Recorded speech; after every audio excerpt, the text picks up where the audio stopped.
butterflies in the sun,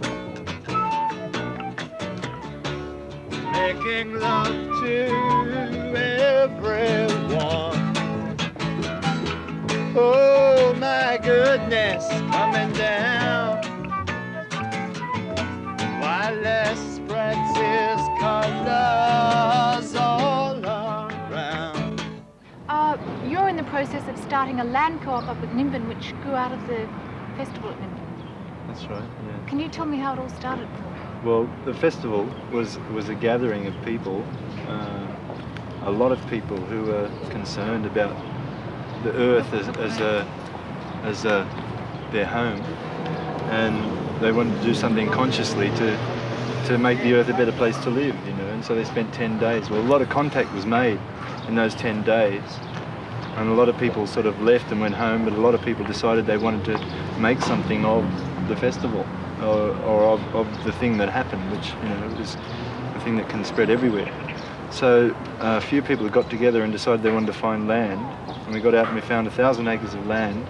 It's surrounded by state forest. It's got a waterfall on it, a river running right through the middle of it, and a couple of farmhouses on it, and it's at the end of its own road in a secluded valley. It's just a perfect setting for a large community. Now, what's going to happen with the land? People are going to go up and build their own houses. Yeah. And grow their own food. Yeah. But there'll also be a community garden, and there'll be community centres dotted across the land, and workshops to do things, so that, you know, it's not just a question of going back and living in amongst trees and never seeing a human being. It'll be a really an energy centre. What kind of political structure are you going to have? The only political structure is the actual cooperative, that there's a General Assembly which makes the decisions, and the General Assembly elects some coordinators to be the signatures when money has to be paid or taken for the whole community, so that the money's safe and the legal and economic things are covered by the cooperative.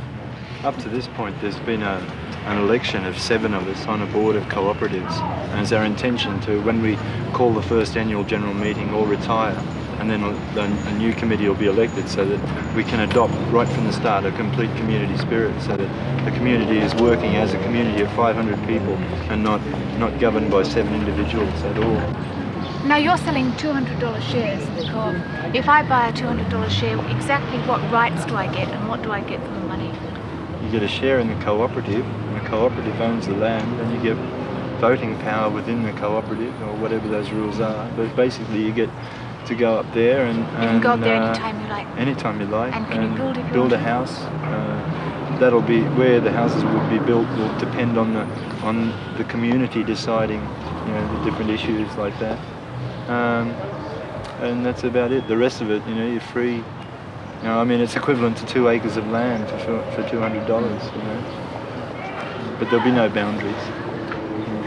Now, there's a bazaar going on here today at Paddington, Yeah. which somehow ties up with the co-op. Can you tell us about that? Yeah, well, we've got space here. We've got a beautiful minister who wants to see people getting together and living the gospel rather than just preaching the gospel. The fair is to have a place where people can get together, and we hope it'll be basically organic food and